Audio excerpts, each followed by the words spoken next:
Happy new year. Thank you, same to you. कति साल लाग्यो भन त? 2083। 83 साल लाग्यो है। तिम्रो 2082 कस्तो रह्यो? राम्रै। कति क्लासमा थियौ तिमी? 3 अहिले कति क्लासमा गयौ? 4 अनि के भयो एक्जाममा? फर्स्ट। फर्स्ट भयो। ओहो, अब छोरीलाई त मैले गिफ्ट दिनु पर्यो। मैले छोरी फर्स्ट भयो भने के दिन्छु भनेको थिएँ होइन? केही न केही त दिन्छु भनेको थिएँ नि है। ल म तिमीलाई केही दिन्छु, तिमी ह्याप्पी हुन्छ कि दिनु ल? हुन्छ। वाउ! के हो यो? स्लाइम! मनपर्छ? ग्लिटर वाला छ। एउटा मात्र होइन, दुईटा। वाउ! एउटा मेरो फेभरेट कलर छ यहाँ।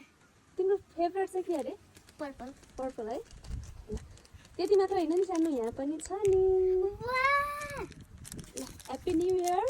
अनि तिमीलाई गिफ्ट चाहिँ तिमी फर्स्ट भएको भएर पनि दिएको, अनि न्यू इयर स्पेसल भएर पनि दिएको। Okay happy new year.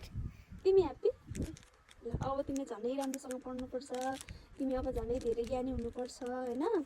तिमी हेल्दी हुनु, स्ट्रङ हुनु, ज्ञानी हुनु, मम्मी बाबाले भनेको मान्नु होइन है, सानोलाई माया गर्नु, ठुलोलाई रेस्पेक्ट गर्नु।